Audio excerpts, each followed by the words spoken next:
Hello friends, आज हम आपके लिए लेकर आए हैं कक्षा 7 की पुस्तक पृथ्वी और हमारा जीवन। इस पुस्तक का पार्ट 5।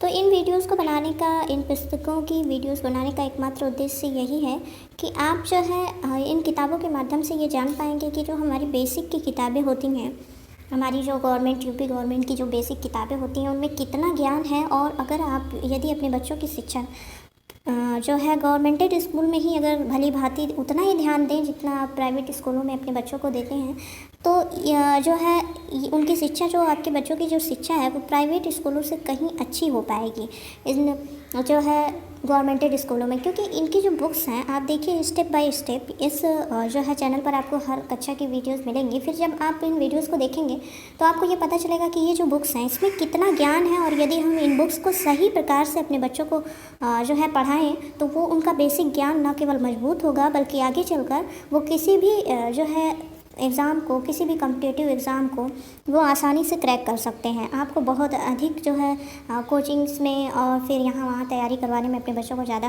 पैसों के खर्च करने की ज़रूरत नहीं पड़ेगी। यदि आप इन वीडियोस को देखते हैं तो आप इस माध्यम से जान पाएंगे कि हमारी जो बेसिक की किताबें हैं वो कितनी ज्ञान का भंडार हैं। तो जो है ये गागर में सागर का काम करती हैं ये हमारी बेसिक की किताबें। तो अधिक बातें ना करते हुए आज का वीडियो स्टार्ट करते हैं। आज का वीडियो है पार्ट 5, जिसमें हम जानेंगे वायुमंडल के बारे में। उससे पहले हर बार की तरह हम ये रिवाइज करते हैं कि पिछले पार्ट में हमने क्या क्या सीखा। तो पिछले पार्ट में हमने देखा था धरातल के रूप बदलने वाले जो कारक है, बाह्य कारक, उसके बारे में हमने जाना था। इसमें 2 प्रकार के बल कार्य करते हैं, एक आंतरिक बल और एक बाह्य बल। तो उसमें हमने जो है बाह्य कारक के बारे में देखा था। अनाच्छादन की प्रक्रिया जो है वो जो है बाह्य कारक में सबसे महत्वपूर्ण होती है। और उसमें हमने अपक्षय, अपवर्तन और निक्षेपण के बारे में जाना। कैसे होता है अपक्षय? अपक्षय 3 प्रकार का होता है, भौतिक अपक्षय, रासायनिक अपक्षय और जैविक अपक्षय, ये हमने देखा। और अपवर्तन के बारे में हमने जाना कि जब जो है प्रवाहित जल, पवन, समुद्री लहरें, हिमानी, ये सब जो शक्तियाँ हैं वो तोड़ फोड़ करके चट्टानों को एक स्थान से दूसरे स्थान पर ले जाती हैं, तो इस क्रिया को क्या कहते हैं? अपवर्तन। ठीक है। और इसके अतिरिक्त प्रवाहित जल द्वारा अपवर्तन कैसे होता है? भूमिगत जल है, वर्षा का जल है, नदी है, पवन है, हिमानी है, सागरीय लहरें, ये सब कैसे अपवर्तित करती हैं जो है चट्टानों को, वो सब हमने देखा। अगर आपने पिछला वीडियो नहीं देखा तो आप प्ले लिस्ट में जाकर देख सकते हैं। आज का वीडियो को अंत तक देखिएगा क्योंकि आज के वीडियो में भी काफ़ी जानकारी है। तो बढ़ते हैं। वायुमंडल, पाठ का नाम है वायुमंडल। हमारी पृथ्वी सौर परिवार के ग्रहों में अनोखी है क्योंकि अभी तक प्राप्त जानकारी के अनुसार सौर परिवार में पृथ्वी ही एक ऐसा ग्रह है जहां जीवन है। इसका कारण आप बता सकते हैं? इसका कारण है पृथ्वी पर जल की उपलब्धता, सूर्य से उचित मात्रा में ताप का मिलना और जीवनदायिनी गैसों से युक्त हमारा वायुमंडल। अगर यह वायुमंडल न होता तो पृथ्वी भी चंद्रमा की तरह वीरान होती। अब आप सोचते होंगे कि वायुमंडल क्या है, तो यहाँ पर दिया गया है वायुमंडल पृथ्वी के साथ, ये है, आइए जाने इसको, बाद में देखते हैं। पहले पृथ्वी के चारों ओर विभिन्न गैसों के मिश्रण का एक आवरण यानी घेरा है जिसे वायुमंडल कहते हैं, जो कई 100 किलोमीटर की मोटाई तक फैला हुआ है। ठीक है, पृथ्वी के चारों ओर गैसों का एक मिश्रण है जिसे वायुमंडल के नाम से जाना जाता है। तो वायुमंडल पृथ्वी के साथ क्यों टिका हुआ है, ये क्वेश्चन है। आप जानते हैं कि पृथ्वी अपनी आकर्षण शक्ति के कारण प्रत्येक वस्तु को अपनी ओर खींचती है और वायु गैसों के छोटे छोटे अणुओं से मिलकर बनी है। अतः पृथ्वी की आकर्षण शक्ति वायु की इन गैसों को आकर्षित कर वायुमंडल को पृथ्वी के साथ टिकाए रखती है। ठीक है, तो ये कारण है पृथ्वी का वायुमंडल जो है के साथ बने रहना, जुड़ा होना। वायुमंडल जो है पृथ्वी के साथ टिका हुआ है, ये कारण है। और आगे है वायुमंडल का संगठन क्या क्या है, इसमें देखते हैं। सामान्य रूप से वायु कई प्रकार की गैसों से मिलकर बनी है, परंतु इनमें 99% भाग 2 प्रमुख गैसों का ही है। इनमें से एक है नाइट्रोजन तथा दूसरा है ऑक्सीजन। ठीक है, ये 2 मुख्य गैसें हैं, नाइट्रोजन 78% और ऑक्सीजन 21%। शेष 1% में argon, carbon dioxide, hydrogen, helium, ozone आदि सम्मिलित हैं। चित्र को देखिए, यहाँ देखिए, यहाँ चित्र में दर्शाया गया है। ऑक्सीजन 21% और नाइट्रोजन 71% और अन्य गैसें 1% में आती हैं। ठीक है, आर्गन है, कार्बन डाइऑक्साइड है, हाइड्रोजन, हीलियम, ये सब। आप जानते हैं कि हम सब ऑक्सीजन के बिना सांस नहीं ले सकते हैं। इसी तरह पेड़ पौधों के भोजन निर्माण के लिए कार्बन डाइऑक्साइड और उनके विकास के लिए नाइट्रोजन की आवश्यकता होती है। क्या आप जानते हैं कि नाइट्रोजन को वायुमंडल नाइट्रोजन जो वायुमंडल में सबसे अधिक मात्रा में पाई जाती है, इसका क्या लाभ है। ठीक है, ये बहुत इंपॉर्टेंट पॉइंट है। और जब मैंने भी कक्षा में बच्चों को ये पढ़ाया था तो वो ये क्वेश्चन पूछ रहे थे कि जो है क्या है नाइट्रोजन का क्या काम है, ये क्यों है इतनी अधिक मात्रा में। तो देखिए यहाँ पर इसका उत्तर दिया गया है। नाइट्रोजन पौधों के लिए आवश्यक होती है, जिसे पौधे वातावरण से सीधे ग्रहण नहीं करते हैं, बल्कि मिट्टी व पौधों में पाए जाने वाले बैक्टीरिया के द्वारा लेते हैं। दूसरा, नाइट्रोजन की अधिक मात्रा आग लगने की संभावना को कम करती है। सोचो अगर नाइट्रोजन के स्थान पर ऑक्सीजन सर्वाधिक मात्रा में मिलती तब क्या होता। ठीक है, चूँकि नाइट्रोजन एक अक्रिय गैस है और यह स्थिरता लाती है वायुमंडल में। ऑक्सीजन बहुत ही ज्वलनशील गैस है। अगर आप जो है इसकी मात्रा 21 से अगर बढ़ाकर 25 कर दें, 25% अगर हो जाए वायुमंडल में, तो भी जो है जंगल की जो गीली लकड़ियाँ हैं वो भी जलने लगेंगी।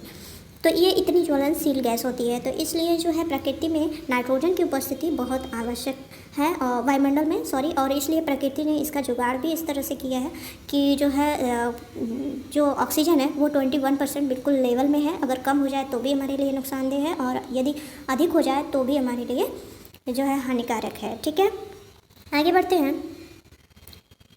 आगे है यहाँ पर देखिए, आप जानते हैं कि हम सब ऑक्सीजन के बिना सांस नहीं ले सकते। इसी तरह पेड़ पौधों के भोजन निर्माण के लिए कार्बन डाइऑक्साइड और उनके विकास के लिए नाइट्रोजन की आवश्यकता होती है। वायुमंडल में गैसों के अलावा जलवाष्प और धूल के कण भी पाए जाते हैं। धूल के कण जलवाष्प को अपनी ओर आकर्षित करते हैं, जिससे जल बूंदों का निर्माण होता है। बादल, वर्षा, कोहरा इन्हीं के कारण होता है। यहाँ आप देख सकते हैं ऑर्गन, कार्बन डाइऑक्साइड, नियॉन, इन सबको दर्शाया गया है चित्र में। इस 1% में जो गैसें आती हैं उसको दर्शाया गया है यहाँ पर। आगे बढ़ते हैं। सोच कर लिखिए। यहाँ पर बच्चों से है कक्षा में दिया गया है कि बच्चे सोच के लिखें, और इससे जो है कल्पना शक्ति का विकास होगा। किस मौसम में वायु में धूल के कण अधिक होते हैं और क्यों? जलवाष्प की मात्रा वायु में किस मौसम में सबसे अधिक होती है और क्यों? यदि वायुमंडल में ऑक्सीजन न होती तो क्या होता? अभी हमने पीछे देखा। आगे है वायुमंडल की परतें। आप जानते हैं कि पृथ्वी वायुमंडल की गैसों को अपनी ओर आकर्षित करती है, जिससे पृथ्वी के पास वायुमंडल में भारी गैसें पाई जाती हैं और अधिक ऊंचाई पर हल्की गैसें मिलती हैं। इस प्रकार तापमान और वायुमंडल के घनेपन के कारण इसे 5 परतों में बांटा गया है। कौन कौन से परत हैं? क्षोभ मंडल, समताप मंडल, मध्य मंडल, आयन मंडल और बाह्यमंडल। ठीक है, तो ये 5 परतों में बांटा गया है। देखिए और बताइए क्षोभ मंडल की ऊंचाई कितनी है। यहाँ देखिए ये चित्र में दर्शाया गया है, यहाँ आप देख सकते हैं। यहाँ क्षोभ मंडल, समताप मंडल, मध्य मंडल, आयन मंडल, ठीक है, ये बाह्य मंडल यहाँ पर सब दर्शाया गया है। आगे बढ़ते हैं। वायुमंडल की सबसे निचली परत को क्षोभ मंडल कहते हैं। यहाँ देखिए, यदि परत धरातल से लगभग 15 किलोमीटर की ऊंचाई यह परत धरातल से लगभग 15 किलोमीटर की ऊंचाई तक पाई जाती है। धरातल से इसकी ऊंचाई ध्रुवों पर लगभग 8 किलोमीटर तथा विषुवत रेखा पर लगभग 18 किलोमीटर तक है। यह वायुमंडल का सबसे घना भाग है। इस परत में धरातल से ऊपर आने पर प्रति 1 किलोमीटर की ऊंचाई पर 6.5 डिग्री सेल्सियस की दर से तापमान में कमी आती जाती है, इसलिए इसे परिवर्तन मंडल भी कहते हैं। ठीक है, इसलिए इसे परिवर्तन मंडल भी कहते हैं। आप मौसम संबंधी अनेक घटनाएं जैसे कोहरा, बादल, ओला, तुषार, आंधी, तूफान, बादलों का गरजना, बिजली का चमकना आदि देखते होंगे। ये सभी घटनाएं इसी क्षोभ मंडल में घटित होती हैं। ठीक है, तो क्षोभ मंडल में ही ये सारी घटनाएं, ओला, तापमान का बदलना, ये सब संभव होता है, तो इसीलिए इसे परिवर्तन मंडल भी कहते हैं। इस प्रकार धरातल पर पाए जाने वाले सभी जीवधारियों के लिए क्षोभ मंडल महत्वपूर्ण परत है। समताप मंडल में ओजोन परत पाई जाती है। ठीक है, ये क्वेश्चन कई बार एग्जाम में पूछता है। ओजोन परत जो है किस मंडल में पाई जाती है, वायुमंडल की कौन सी परत में? तो ये है समताप मंडल में पाई जाती है, जो सूर्य से आने वाले हानिकारक पराबैंगनी किरणों से हमारी रक्षा करती है। मध्यमंडल में उल्कापात यानी टूटते तारे की घटना घटित होती है। आयनमंडल द्वारा रेडियो तरंगें पृथ्वी की ओर परावर्तित की जाती हैं, जिससे हमें रेडियो व टेलीविज़न का प्रसारण सुनाई व दिखाई देता है। वायुमंडल की सबसे बाहरी परत है, जिसमें हाइड्रोजन और हीलियम गैसें पाई जाती हैं। ठीक है, हाइड्रोजन और हीलियम गैसें वायुमंडल में पाई जाती हैं।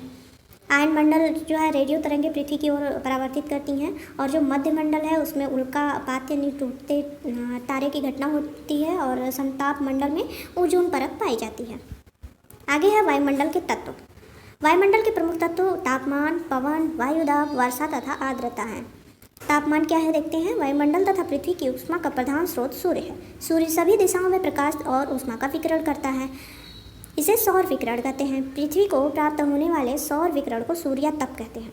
ठीक है, सूर्यातप क्या है। पृथ्वी को प्राप्त होने वाला जो सौर विकिरण है उसे जो है, जो सूरज की किरण है वो जो प्राप्त होती है पृथ्वी को, उसे ही सूर्यातप कहते हैं।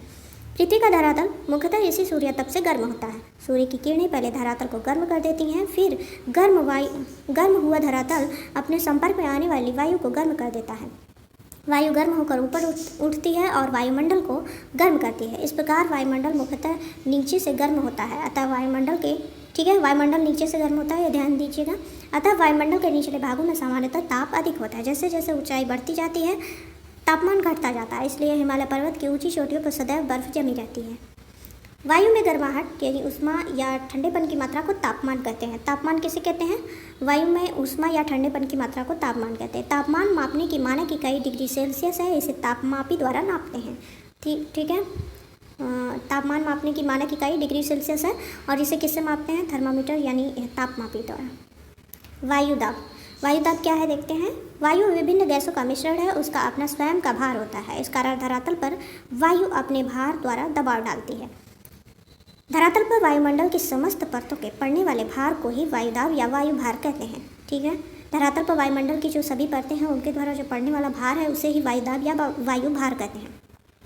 वायुदाब एक यंत्र के द्वारा मापा जाता है जिसे बैरोमीटर कहते हैं। वायुदाब मापने का यंत्र क्या है, बैरोमीटर। और तापमान मापने का यंत्र तापमापी। ठीक है,